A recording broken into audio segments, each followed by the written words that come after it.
We are live. Hello, everybody. Good evening and welcome to the BA show. This Monday, the 18th of December, 2023. It's the final BA show for the year. I've got Joseph Adamo with me. Hello, mate. G'day. How are we? We're good. It's a bit on tonight. It's been happening. There is. It's good to be back. I'm excited. Yeah. What's going on? What's the story? Life, man. End of year. Christmas is going to be busy next week. Just a lot of family stuff and, open training. Fantastic way to end the year. That was, it was good to get down to the club and see everyone and see the boys. So it's been a nice end to the year. It's been really good. Yeah. It was a great way to end. I was talking about it in a video that I did. When was it? Oh, in the actual recap. And I don't know about you. I feel like in years gone by, going to the club's been like you love going, you always love going, but it's always been met with like the conversations around how frustrating things are. Yeah. Whereas this time it's almost like overexcitement. Yeah. Do you get that this time of year as well? Yeah, it was definitely a different vibe going in. Yeah, compared to other years and to other open trainings. Like, I don't know, you could not feel that the energy from everyone was like so positive about what's to come. Like Luke Sayers was on the barbecue, he was positive, smiling, laughing. Like, we don't get that sort of thing from like club officials, That's not us. It's usually them fronting the media because we're fucking in the pits. And then every player was on the track. I'm pretty sure almost every player was on the track at some point. So the health of the list is like really good. And then, glorious day. The weather was sensational, but however many that there were there, anyone you spoke to was just positive. They were, they were just happy with how the year went. They're excited for what's to come next year. Like, you can just feel it. You can just feel that there's a difference. And we say this a lot, right? Like every year going into like a preseason, usually we try and pump ourselves up, and we have to like get ourselves up to go, this is why it's going to be good. This is what, but I don't feel like I have to pump myself up this year. Like, it just is. Do you know what I mean? And I'm not trying to justify these feelings. It just is. And it felt like everyone was kind of the same. It felt like the same sort of feeling wherever you went. Do you mean like, yeah, and I get what you mean. It's like we were trying to manifest what needs to happen for it to go right. Yeah. Whereas I think trust is the word. I think trust is the feeling.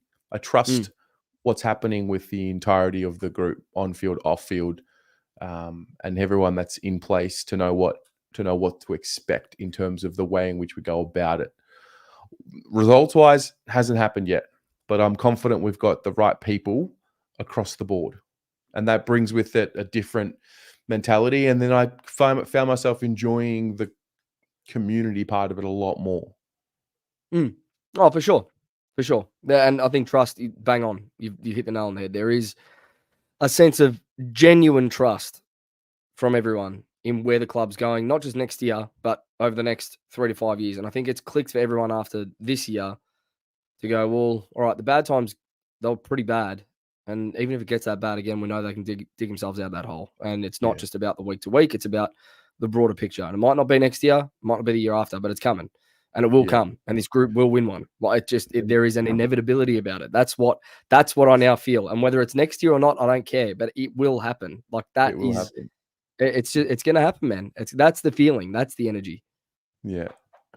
Well, tonight's going to be a fun show. We're going to talk a bit more about training and who we saw and players on our watch list. 7:30 p.m. We're doing the draw, the massive giveaway. I've got the wheel ready on another tab. I believe tickets are about to close any minute now. So we're going to lock in those who have bought their raffle tickets. That'll be it. And then at 7:30 p.m., we will draw out twice. The first spin, we're giving away the signed Corey Durden Guernsey. And the second spin, we're giving away the 90s warm-up top. What do we call it? Is it a bomber jacket or is it a warm-up top? No, it's a training top. Training jacket. Training jacket. All right. Yeah. Training jacket. So stay tuned for that. Joe, So from what you did see, from your lens, well, what did you see? I haven't asked you. Actually, haven't spoken to you about it. Yeah, I was in between talking to a few people and whatnot and catch up with people. It was actually a much more intense session than I was expecting, to be honest. Been the last hit out of the year, coming to Christmas. Like, a few knocks, a few bumps. They weren't scared to go at each other and keep themselves accountable in a training session. I think Cripper came off with a bit of a knee, so he was obviously going as hard as he could. There was a collision between Kemp and someone, and Kempy came off second best, and it was good. It was a good hit out. Yeah, it's hard not to read into preseason training because you haven't seen the boys for a couple of months, but you can't blow the lid off it yet. But I was impressed by the youngsters in particular, by Billy Wilson and Ashton Moyer. Billy Wilson has the body ready to go. He could play round one with that rig. Absolutely. Like, his body will hold up. He is as lean as anything. And Moyer, the ceiling on that kid, that little sidestep that everyone, we all saw it, and there was this ooh that went across the crowd, mate. The ceiling on that kid could be anything, absolutely anything. It's funny. We've seen a lot of ooh and ah moments at a preseason training session from players. So, I mean, time will tell where that sidestep will go, but I feel like the Ashton Moyer sidestep of Christmas training 2023 will be something we talk about for a while. Oh, yeah. Because it really did get everyone's attention. It was just a sidestep. Yeah, for sure. It was literally just a sidestep. I just hope in 5 years we're not talking about that sidestep like Samo's sidestep from round one when he debuted against Richmond. And then that was like, well, okay, it was just a moment. So, yeah, I think I'm with you with the youngsters. There's a guy that I've been to the 2 open training sessions, and if I could summarize what I see from the 2 sessions, Ollie Hollands, maybe it's the media stuff as well that he's doing. He seems to be a bit more active on all fronts, leadership-wise. A lot of conversations with Cripps, a lot of instruction, a lot of talk, a lot of voice, and then the running power, the training intensity he's at. It feels like he's at every contest. Every time there was a bit of a spillage at ground level, it just felt like he or Binns. They were the two, and maybe it's because they're good runners, they can get to more contests than most can. But the two of them, I felt like every time I looked up, they were right near the ball, if not touching it. Dan made a similar observation about Ollie, actually, just around, I think, I can't remember the moment. I can't remember what it was. He was on the outer wing from where we were. Anyway, Dan turned to me and he basically said, he goes, I couldn't care less if Ollie Hollands never puts on another kg in his career. He could stay that body type for his whole career. He's got it. And he actually does. Like, we saw it from round one last year, but this kid's got it. Like, he's going to be, not that he's going to be like Simo, he'll be like Ollie Hollands, but it reminds you of that. Like, he just gut running, runs all day, can get from contest to contest. His ball use will get better. Like, that's obviously a bit of a deficiency in his game at times, and that just comes with being young and inexperienced. But if he can put a few strings to his bow over this offseason, he's going to be seriously good for us next year. Seriously good. Yeah, no, there was just a comfort level. Elijah also impresses me. I feel like every time I watch him, he's always tackling someone. He's always got someone in his hands. Yeah. Yeah, no, he's got that bigger body too, but he's not slow. Like, he doesn't look slow with ball in hand. Like, he's super sharp. So he could easily make an impact, not round 1 or 2, but round 3 once the suspension's done. But yeah, he could easily have a massive impact next year as well. We've got, I think I was standing with you when Fantasia ran past, and we just gave each other a look, and we were like, he could be it. He could be the one. Like, we've got, all of a sudden, we've got all of these players forward of center, which, 2-3 months ago, we were talking about how little our depth was in that area. We've got Fogarty, Martin, Fantasia, Elijah. Like, there's so many names that you can reel off. Owies, Motlop, Durden, that can all roll through that forward line and in the forward half of the ground.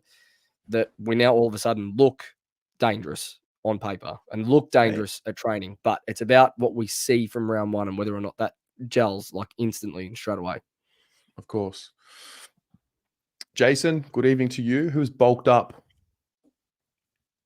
Jack Carroll. Yeah. Massively. Yeah, good call. Massively. He did. Yeah, he did. It was more across his the back of his shoulder. Is that the delts? The back of the shoulders? Yeah. Yeah, he's definitely filled out up here.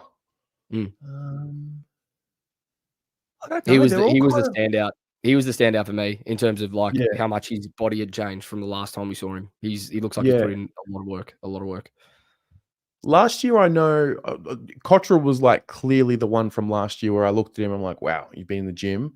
Jack Carroll for sure. I'm trying to think. Like the bodies are pretty filled as they are. Jesse always looks really, really good with his conditioning. I think Walsh. I feel like this is it for how big he will get. Yeah, he looks very muscly. He looks fit though. Yeah. Like I think if he was bigger than that, it would probably impede on his style of game. I don't think he needs to bulk up unless we need to unless we have to turn him into an inside midfield bull, which we don't at this point, but maybe down the track. I can't see Walshy doing too much more to his body, to be honest. Yeah. Shannon Hollins. I mean, from what I saw, I felt like he was on ball more than what he was on the wing.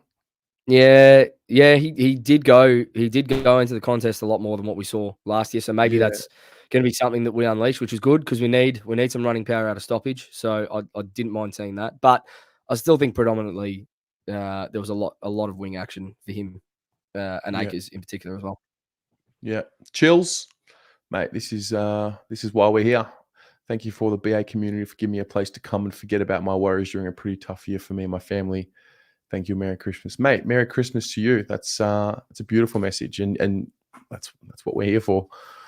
Footy is definitely a place where you can just come to get away from things. No doubt about it. Joe, we've got a quick cameo guest. He's just popped in, come to get a bit of the action. Mr. Paul Sebastiani. I'll have a look at this lineup. This is pure Carlton, northern suburbs. I love this. Tell you what, between the three of us, there are some eyebrows happening. And hey, why don't you grow a beard, Tez? I've always wondered what you'd look like with a pure beard, like proper beard. This is me growing hair. This is like, you know what I mean? Like I don't have the facial hair growing ability like you guys. I was like this when I popped out the womb. Yeah. What's news, lads? We were just talking about training, and some people have asked some questions. What was your summary of training, Paul? I'll tell you what my summary of training was. I wasn't really too perturbed by what happened on the field. I was more taken aback by what was happening around the ground. It was chockers, mate. Yeah. It was absolutely packed. And look, Joey and I were off a bit dusty. But I will say it got me up and about. Yeah. I had a bit more sleep than what Bowler did. But, I did not sleep 1 hour. I barely slept. I went all the way through the whole night. So Warrior spec. See, he messages me and he says, "Tez, we're gonna go Francesca's one drink." More than that. It's not going to be one drink. It's going to be a quiet night, boys. Just a low key. It's going to be great. Shout out to your cousin, by the way, legend Katrina. What a start! Yes. DJ What Cat. an absolute start. And my little cousins too, getting to the training session for the first time. Little Alessia and Sophia. They're 11 and 8 years old. They were spewing. They didn't get a photo and they didn't get Charlie Curno's signature, but said, "It's okay, girls. It's all right. There's going to be another training session that I'll rope you into. We'll get it then. Don't worry. It's all good." So for me, it was outside of training that what happened on the field. It was outside of that really caught my eye. How many times have we gone to those sessions, boys, just before Christmas, and there's no one there? Yeah. Remember the one we went to last year, Tez? There were about 30 people there. I was actually just saying it's good to go to training and rather than the conversations be like frustrated and, oh, he needs to do this and he needs to do that and that's got to be, it was just more about, all right, well, we're here for the ride now. They'll take it from here. I remember. So Mars is in Japan now, and he was in Japan at the same time last season, and I was sending him photos from training, and a few of them had like the Christmas hats on, and Mars just said, "Tell them to take their fucking Christmas hats off. No good. Tell them to train. Rubbish." And now it's the complete opposite. So now, how many people did they get? What? It's like 5,000. I didn't see a final count, but I didn't see a number. I would guess at least Insane. 3.5, 4. Yeah, it was It great. would have been between 3 and 4, I reckon. It's great to see. It's great to see. Great to see all the people that we've spoken to in the chat throughout the year, and it's the best putting faces to names you see in the chat and who pop up in the comments as well. So I mean, that's ultimately what it's all about. I will leave you with this because we're about to go back onto air, but I will duck back in about 15 minutes, I reckon. So I'll be in and out. I'll be a correspondent for the night. All right. Well, you've got yourself an entry into the giveaway, so that's happening at 7:30. We're spinning the wheel, so you might catch it. You might catch it. Okay, I'll catch it. I'll be there after that. I'll leave it with this. I love seeing the president flip the sausages. I just said the same thing. I just said the same thing. Like that's the energy, man. That's the energy that we've never had. I thought it was brilliant. So I'll see you very shortly, boys. Much love. All right, mate. Love everyone in the chat. See you soon, guys. See you soon, mate. It's a good call. Good for the optics. The president really on the tools. Not in a suit, He had the Stronger Together t-shirt on. He was being about it, getting on the tools. I did like it. It was a good move. It was great. It was great. And he looked like he was genuinely enjoying it. It didn't look like a chore for him either. Like he looked like he was having a ball. So it was good. Yeah. Well, I mean, I've got a video that I'm working on at the moment where I've got like 5 questions leading into the year.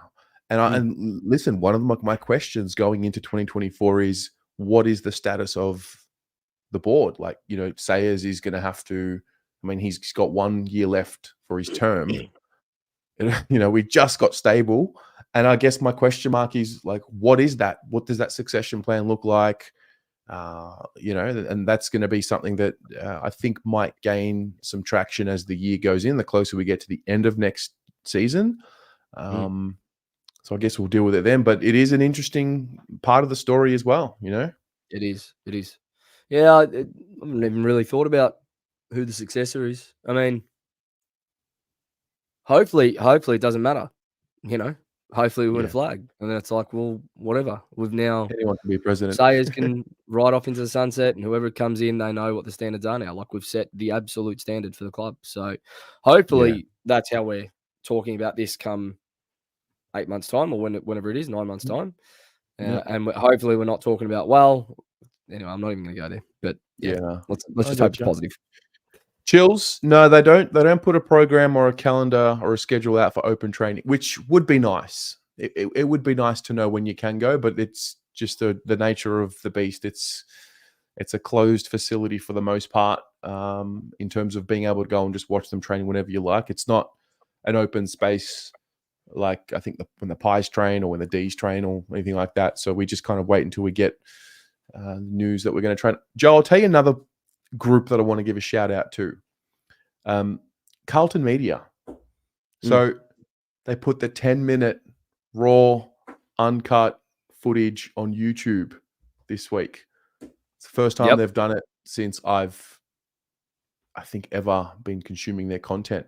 And that's I can't remember a time they've done it. So they've taken a leaf out of your book, mate. It's good. It's good. Well, I'd like to see that every week. Yeah. Yeah, I agree.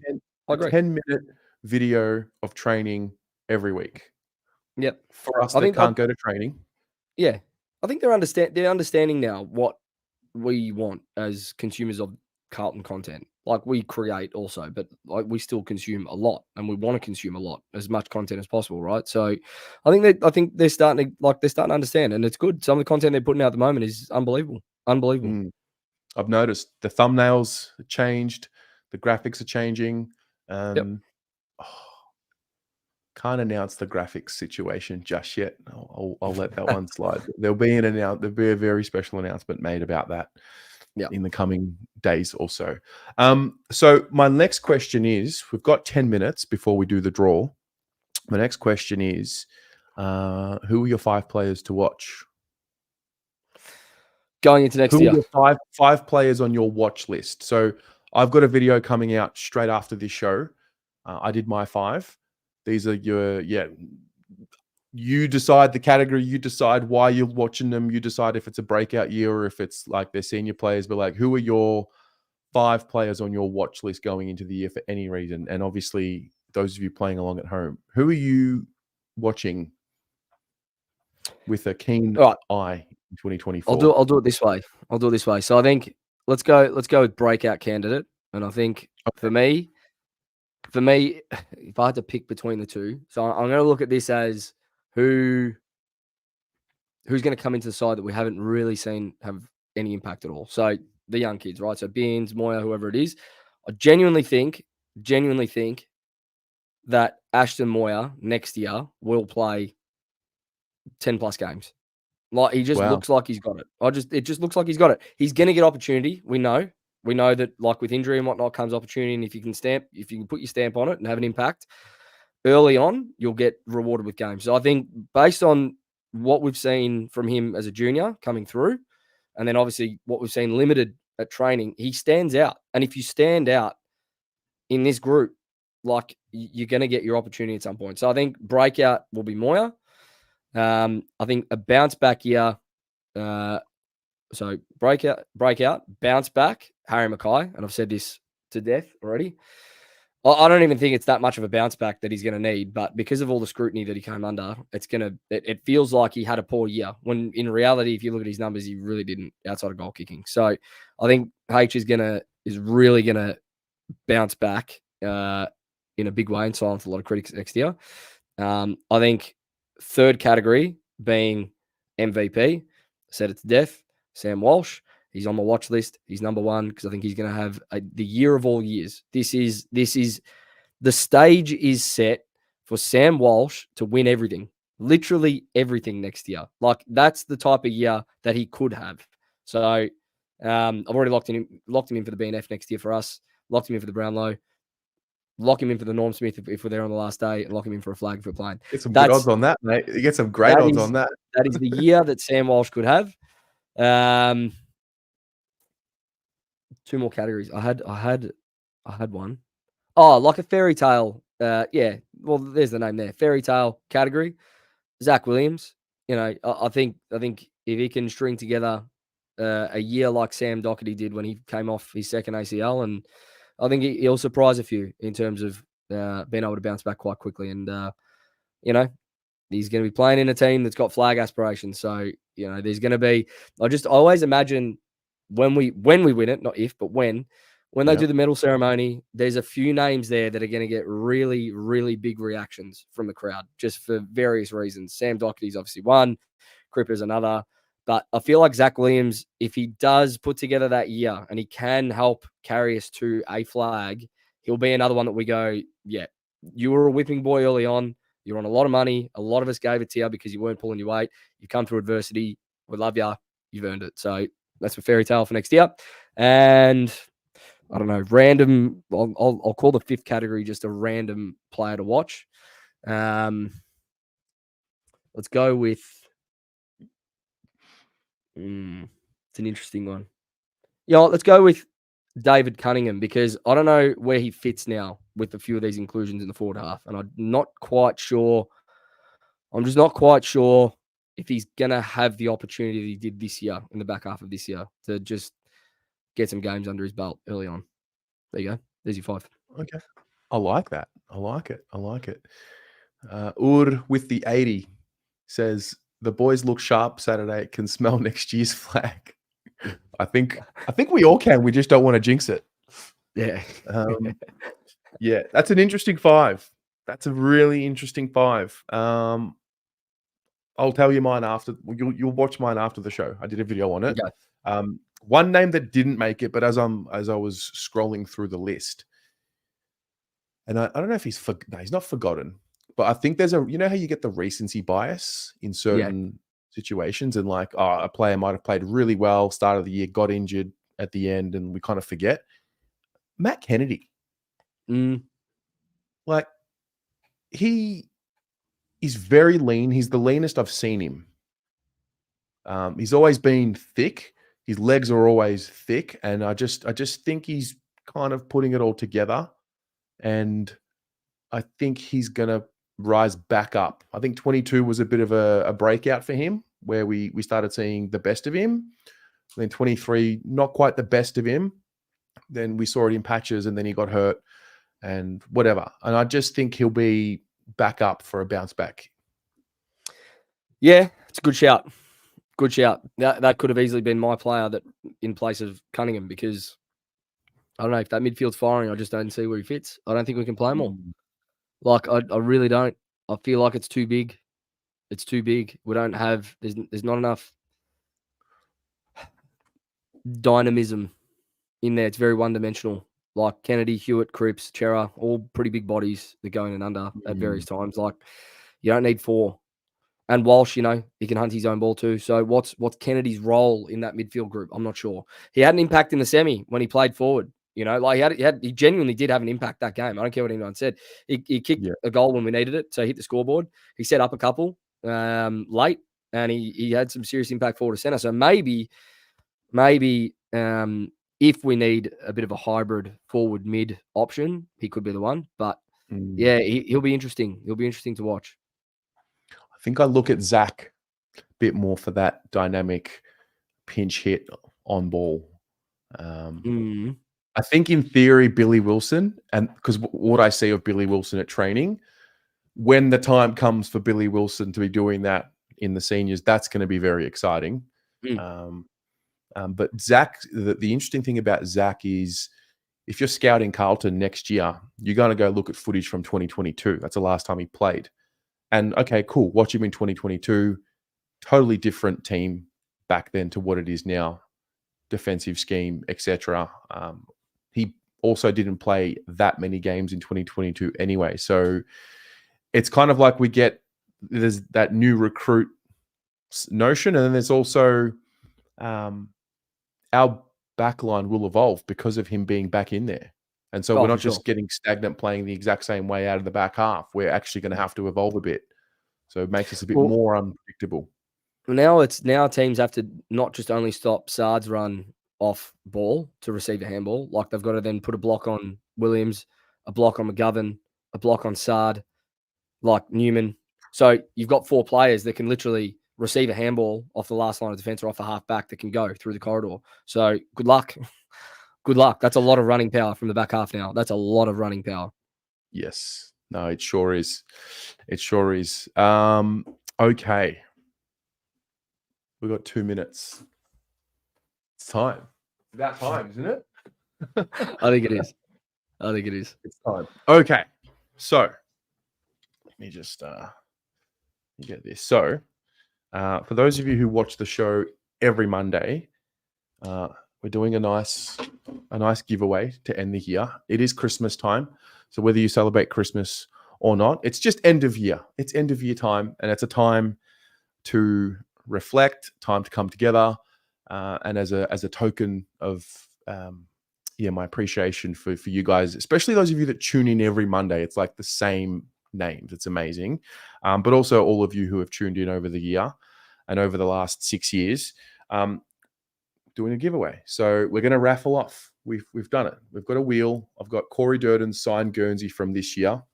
He's actually signed it on both sides. So depending on what you want to do with it, if you want to frame it that way or that way, it's up to you. So we're going to spin the wheel.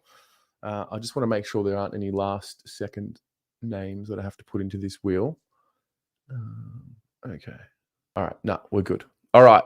Oh, let's do this. Spin the wheel. Also, Joe, yourself, and all the creators on the channel, you've also got an entry in here as well. So on behalf of me, on behalf of everyone in the audience, thank you, the Almost Blues Brothers, for what you guys do, not just this year, But, since you've started, we were saying it before we went live, it's actually crazy how this is just part of our life now. This is just what we do, right? Yep. Going into our 4th year next year. What are you, 7? 7 years next year? Year 7. Yeah, I'm graduating, going to uni after Crazy, that, mate. Crazy. Like 4 years. Well, this season, year 4 that I've had Dan and Jules every week is just nuts. That's just crazy to me. Yeah. I don't even know where that time's gone. I really don't. But yes, it's a pleasure. It's always a pleasure. I think something, as I get to this part of the year and I reflect a lot, and I think I learned something recently as I was doing the Carlton People episodes.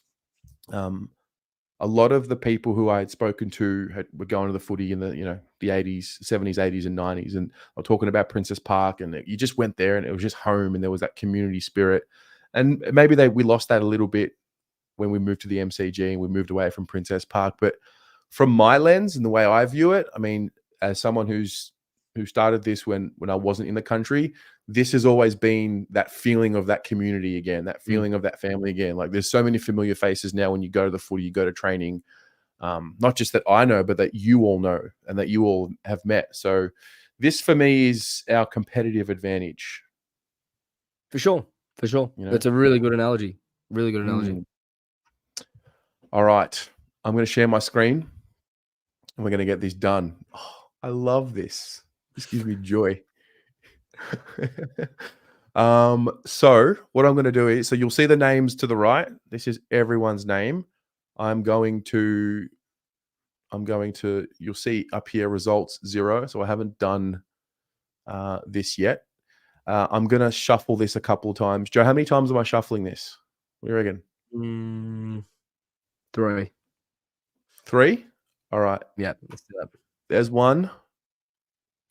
There's 2.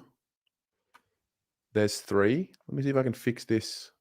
So all you see is the wheel. Hang on. I think there's a little hide box up there. Top Hide?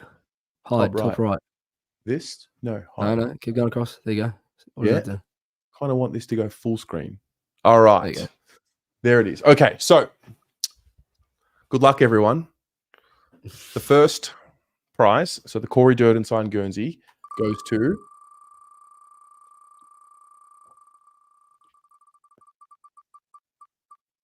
Joe. That was so close. That was too close. Adam Koken. He wins the Guernsey. Wow. All right, Joe. I was really rooting for you there. That was so close. Jesus. Amazing. Okay, Adam, I'll be in touch. Now, this thing here. So, I've done some research.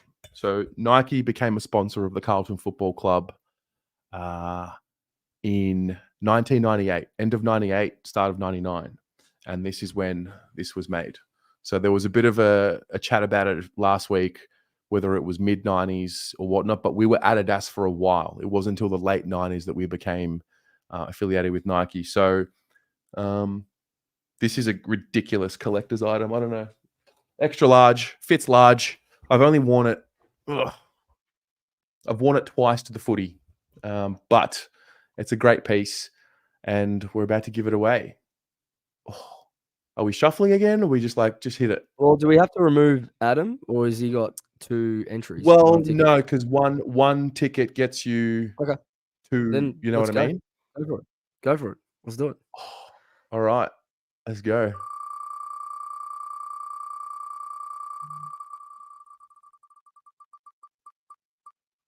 No way. Oh, it would have been amazing.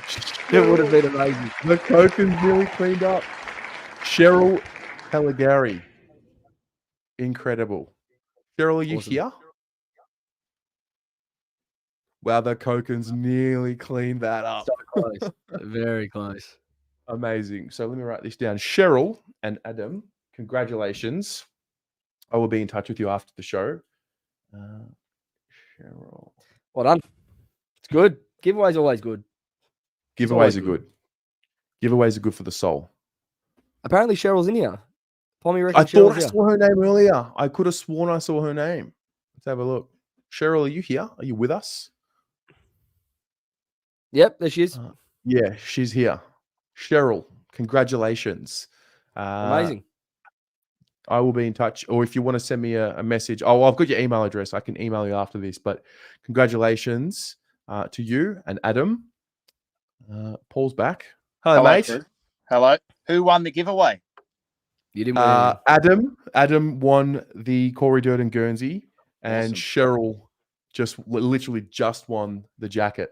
Oh, that's great. Well done to Adam and Cheryl. Congratulations. Yes. That's a lovely Merry Christmas present.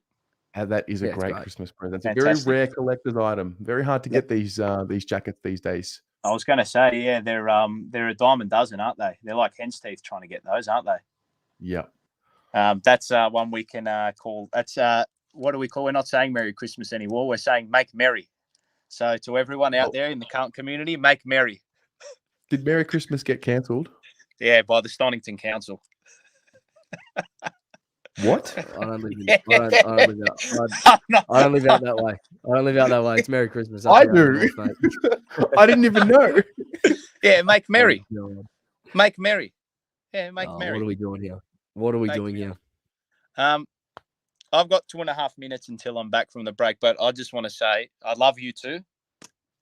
And I love everyone with the channel. I love everyone involved with it. Pommy, Mars, Rocco, everyone in the chat, everyone in the comments, everyone who likes, and everyone who may not even interact but still watch. And, you know, you hear people that say, you know, they don't like to comment and they don't like subscribing because they like to just keep things private. But to all of you, we love you all. The Jumper Punch is going to be back bigger and better next year, just like our football club. And, you know, this is what it's all about, giving away and giving back to people who, you know, support us and support what we do and support the best club in the land. So, yeah, it's funny, you know, Tez and I, and even you and I, Joey, were speaking the other day. Like, I just miss it, man. I just miss the football. Yeah. I just miss it so much, mate. Like, it's just, as much as, you know, I love my racing and we all love things outside of football that, you know, we try to find to sustain us. But, you know, you can't beat the Carlton Footy Club, mate, regardless of how well or how poor we're going. It's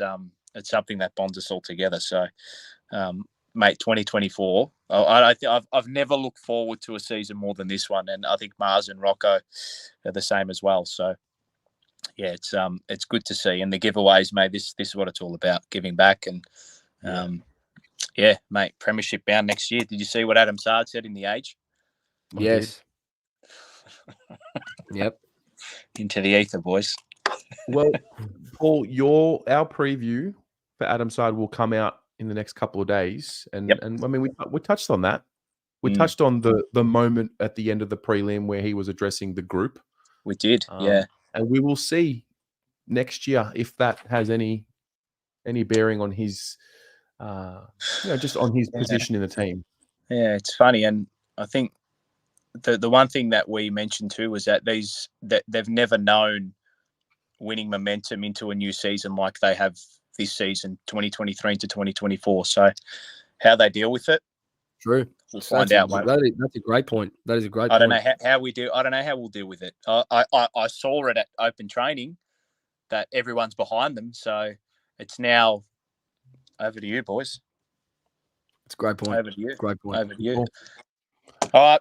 I'm going to love you all and leave you. Have a very, very Merry Christmas. Make merry if you're in Stonington. And have a very, very happy New Year. Enjoy, mate. We'll see you soon. Likewise, my man. Go Blues. Love you, brother. Take care. Ciao. Feeling the love tonight. That's what it's all about. Oh, yeah. All right. It's Christmas week. It's Christmas week. And this you is know, nice. This is the best time of year. This is great. It is the best time of year. The timing of what I'm about to put on screen now is fascinating. So we like to play a bit of Gridley. We haven't played Gridley for a while.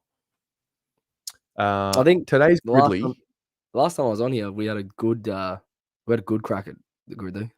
We did. Look at today's Gridley. It's just purely Carlton themed. Yeah, well, kind of. How good? So pretty much, yeah.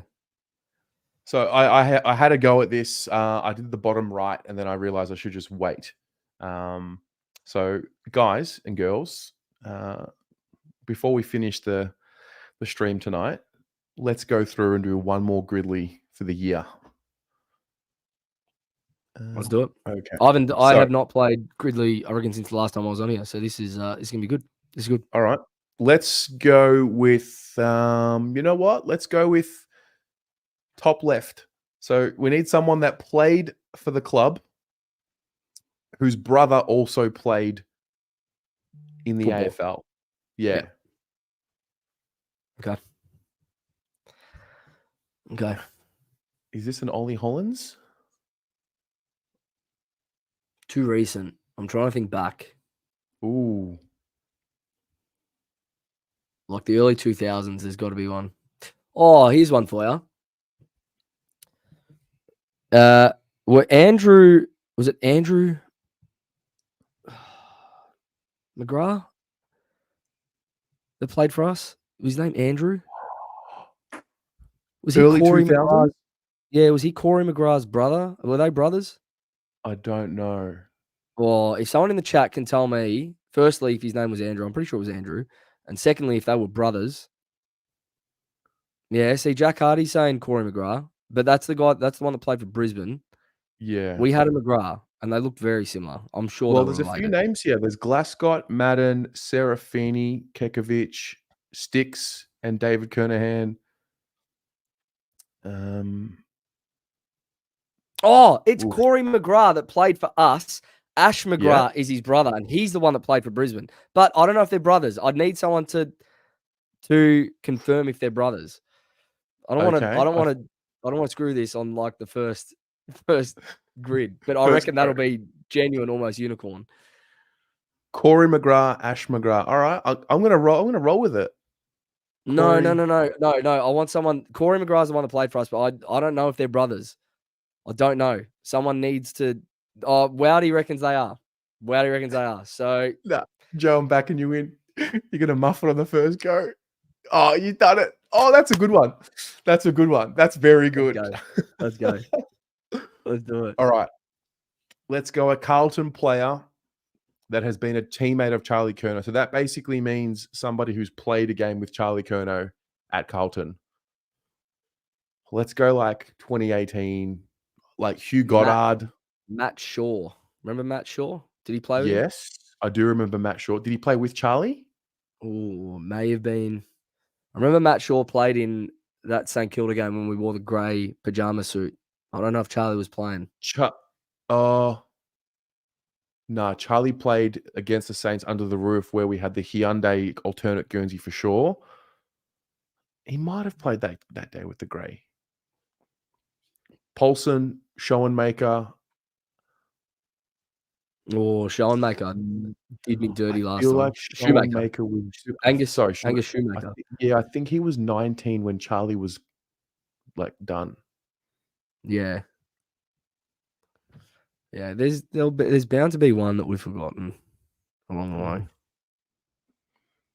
Paulson, Sumner. How many options? 103 possible answers. Really?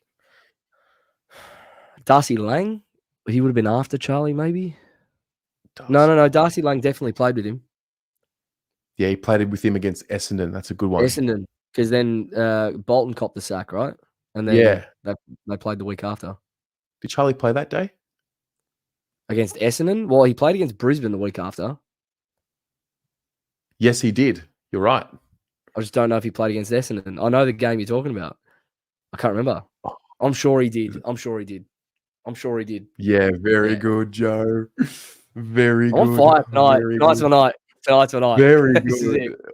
We've got an engaged Joe. All right. Carlton player that played with Ed Curnow. I reckon we go from like when he started, like he came at like 213. It's like a Wade Toomey, Jamison, Andy McInnes. Wade Toomey. Yeah. Did he played 2 games? Did Ed play in one of those games? That's the only question. Ed's played a lot of games. Toomey played against Collingwood. I remember he played against Collingwood. Was Ed playing for us in 2011? Oh, that's a good question. No, I don't think he was. All right, let's try and be like a little bit safe with it, like 2015. Oh, how about Jason Tutt. Excuse me? But hold on. So he played for the Bulldogs. Malthouse brought him across. So Ed was definitely at the club. Yeah. I know he played a game for us. I just don't know if he's played with Ed. That's all. That is very good by you. But this is it could still be wrong. It could still be wrong. Jason Tutt. I'm sure he played a game for us. If he played a game for us, Ed was playing. That's how I see it. I'm staying out of this one because my luck's going to run out. Uh, Clem Smith. Clem Smith's a good one. For sure, I reckon Clem Smith played with Ed. Oakhurst, O'Shea, Christian Jack. Stephen thinks that Ed played for us in 2011. I don't know if he did. His first few games, he had the shoulder strapping. No, he did because he played in the eliminate. He played in the hold on. Played in the elimination final against Richmond. Did he play in the one against Essendon? I'm sure he did. He was at the club longer than that first year against Richmond. For sure. I'm gonna go Tut. I'm gonna do it. Oh no. Oh yes. Oh yeah. I'm on fire tonight. Yep. Let's go a one club player whose brother also played a game in the AFL. So this doesn't have to be Carlton, obviously. Oof. Joel Selwood. Yeah. Obvious one. Let me think obscure again. Did Ben Silvani play a game for us? No. He never played? No. Would have been good. Hey, Johnny Holden has gone Don Nichols. All right. But are we saying Nichols. Don Nichols is the one that we're going to say, or are we saying that John Nichols is the one that we're going to say? Okay, that's a good question. So, Johnny, did Don play for one club? Wow, Glasgow, Kernahan. John Jagan in the comments. Tut kicked 3 on debut from memory. I remember the exact game because I remember watching it. I think it was 3 that he kicked against the Dogs, but I'll check after this to make sure. Okay. All right. Peter Worsfold, John's brother, TDK. Yeah, good call. Yeah, Ed played the Saints game in 2011, I reckon. Don Nichols. Brett Thornton? Ed, not Ed. So Ed Langdon and Tom Langdon. Were they brothers? Are they brothers? Tom played for Collingwood. He's the one that Charlie took that screamer over. They are brothers. Tom Langdon could be your answer. So the person who goes in this box has to have only played for one club. Would be Tom. I don't think he played for another club. Ed has. Ed came across from Rio, I think, to Melbourne. This is actually not too bad. We've actually got a Collingwood supporter that's going to help us out here. Maynard's brother Corey played for Melbourne 8 games to be exact. Are we going to trust but hold on? on. So it's a Collingwood. Think about this. The Collingwood supporter that's going to help us. Like in what world? As if they're not here to sabotage this. Are we? That's also true. Can we trust it? I don't know how much I can trust this. I don't know. I don't. Laughing Magpie, I could be wrong. You could be like the nicest person in the world, but I've seen the Laughing Magpie in the streams a couple of times. We don't mesh. We really don't.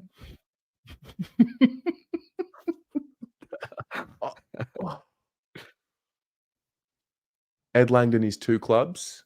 Ed Langdon, yes, but Tom Langdon, and you're a Collingwood man. So did Tom Langdon only play for you?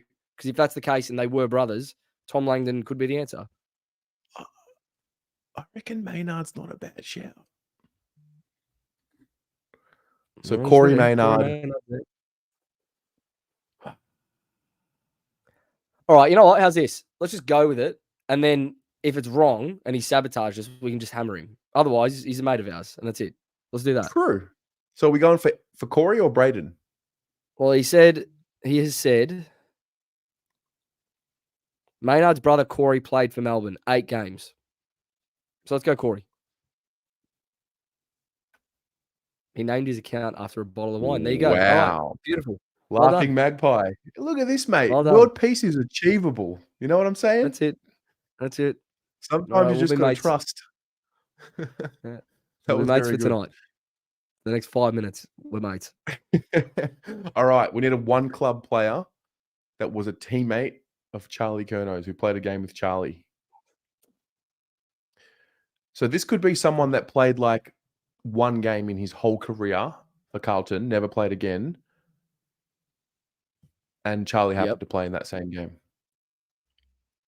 This is where that Angus Shoemaker would Mm. come into play. But Simon I don't White? remember Shoemaker's years. Just check his years. Check his active year. Angus Shoemaker, 19. See, the issue here is that Charlie was gone for the back end of 19. And I think Shoemaker played at the back end of 19, so I don't think he would have played with him from memory. Charlie played against the Dogs, kicked the 7 in 19, No. I believe it was. Shoemaker No? didn't play against the Dogs. I was there the day he played. I reckon it was the Uh-huh. West Coast game. Remember that West Coast game when we started hot? You're right. You're right. I think it was that game. Newman kicked My the ball memory's that day. fucked. My memory's Yeah. fucked when it comes to this sort of stuff. It's just stupid. Yeah. It's dumb. Pat Kerr. Finbarrow, That's a good. Paddy Kerr, Pat good Kerr call. is a good shout. They played together against North Melbourne, I'm sure of it. Pat Kerr, There he is. 18. Yeah, I'll That is a back good it one, in. right? I'll back that. Yeah, very lovely. good. Lovely. Love this grid. This grid's amazing. Peter V. All right. A one club player that played with Ed. So we can go a little bit further back into the. So do you reckon Ed played when Luke Mitchell played? Luke Mitchell played one game. Oh, mate. Luke Mitchell played in the last round, Brett Ratton's final game Yeah. as coach against the Saints. Yeah. Ed was definitely on the list for sure. For sure. Ed did not come in 2013. He came in before that. Okay. Fraser Dale, 2 games under Mick. Oh, yeah. Boots Sure, Murray. I want to back you in with Luke Mitchell, to be honest. Can we come back to this? Can we come back to this as the last square? So if we get everything else right, and then just ride or die on Luke Mitchell. Oh, I mean, we can do anything we want. I would love nothing more than to do that and for it to come up as gold. All right, we can come back. We can come back to this. Let's go top right. Top right. 4 goals in a game. Whose brother also played in the AFL. Okay. This can go back as far as anything. Yeah. I feel like John Nichols would have kicked 4 goals in a game. Yeah. What about McGovern Alan kicked 4 goals in a Jakovic? game. Alan Jakovic.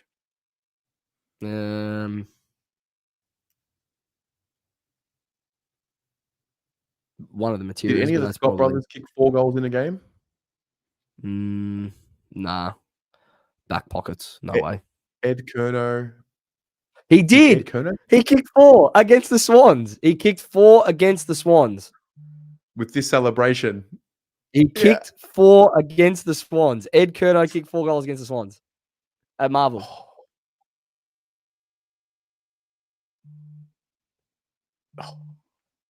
I mean, we can go with it. He absolutely did. We were all there. And I was losing my mind going, what is Ed Curnow doing kicking 4 goals? I think Sam Walsh kicked his first career goal that day. Yes, he did. Yep. Eric Toledo. Eric's saying Ed. He's saying, trust me. All right. Very good. It's good. In the 1% club. Okay. Love it.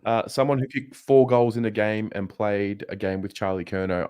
My mind goes straight to Sam Kerridge. Did they play together? They would have played a game together. Yeah. 2018. Yeah. Yep. He kicked 5 for the Crows. Yep. Jed Lamb, did he kick 4 in a game? Oh, I don't know. I don't think Jed Lame ever kicked 4. Armfield, he kicked 3 against the Cats. I feel like Armfield, his most was 3. I can't remember him kicking 4. Matt Wright's a good one. He kicked 4 against the Swans too, the G. McGovern definitely is one. He's kicked 5 goals for Adelaide. Yep. So we've got Kerridge, Wright, McGovern. Casbolt.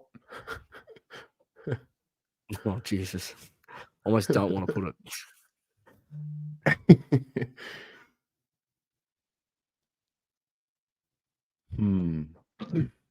Charlie Curno's teammate kicked 4 goals in a game. Jesse Andreas Motlop. Everett is a really good one. Yeah, that's a really good one. Did he kick 4 in a game? I don't remember him kicking 4, but I can only assume he probably did at some point. They definitely played together. Well, Charlie's first year was 16 and Everett's last year was 16.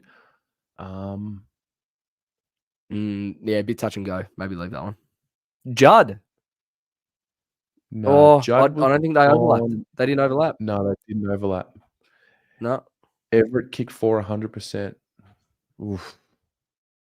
Yeah, but I just can't remember if Charlie played that day against the Swans because that's the only game I remember Everett playing in 2016.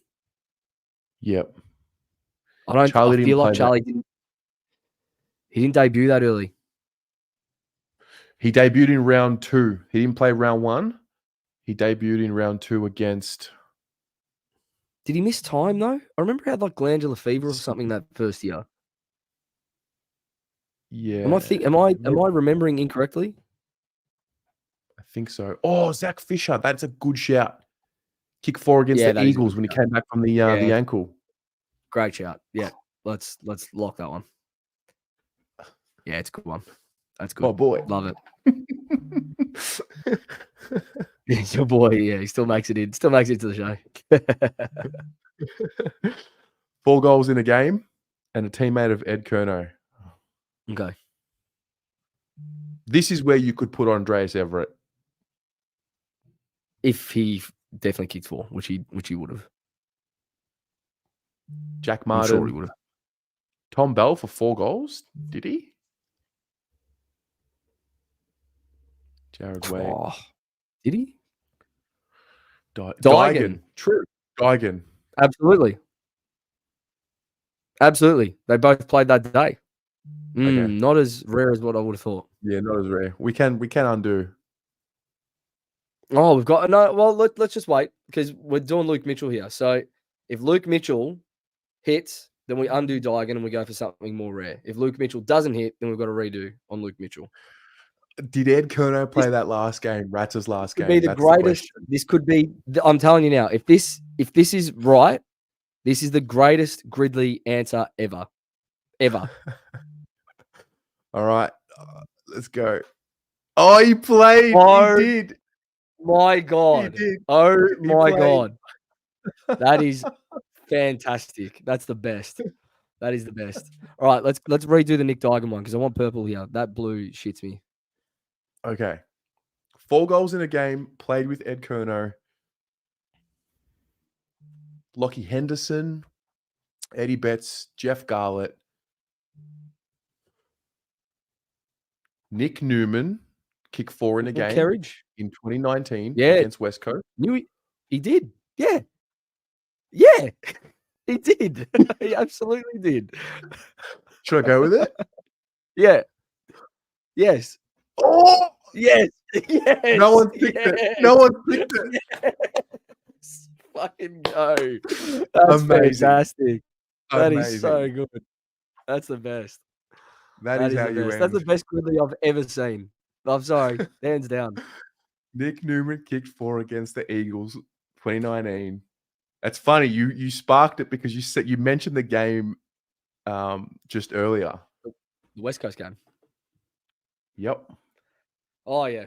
That's the greatest Gridley ever done. Ever. There you go. Nick Newman kicked 4 against the Eagles in 2019. Hilarious. We got Pat Kerr, we got Corey Maynard, we got Darcy, we got Jason Tutt, Corey McGrath, Luke Mitchell. That is as obscure as it gets. in the end, Zach Fisher kind of hurt us a little bit. Tell you what, A little. in the 2%. A little. Yeah, Yeah. a little. But Nick that's all right. Newman, that is so good. Okay. Well, Joe, that's us, mate. That's it. That is us. That is how you That's the year. finish. That is how you finish a Blue Abroad show. Wow. It's just gratitude. I mean, there's so many names to reel off to thank, but just thanks to everyone involved, you know, and this isn't really like going away or anything. We'll be back. We'll take next week off. Next Monday will be Christmas night. And then the week after that will be 2024. So stay tuned. 8:15, I'm going to premiere my 5 players to watch video. Thanks to everyone who entered the competition. Congratulations to those who won. There will be so many more giveaways coming next year. Everything just goes up another level next year. I can promise you that. And yeah, just a lot of love to everyone. Stay safe. Have a great break and go the Mighty Blues. Yeah. Eh? I might even just quickly sign off as well because we didn't do a final ep. We just sort of called it and that was it. But thanks to everyone that tuned in, the Almost Blues Brothers as well across the year. It was a fantastic year. It was the best year of the podcast that we've done. Not from a listen standpoint, but just how much fun we had and whatnot. And it's Tez spoke about leveling up. We're leveling up next year. We're not resting on our laurels. You'll see us in a little studio next year, which is nice. So our first podcast ep back will be on the 28th of Jan. So 5 weeks time, we will see you all there. Sounds good. And that's it. It's Merry exciting. Christmas. Thank you very much. Yeah. Merry Christmas. Happy New Year. See you guys in 13 minutes. Go Blues.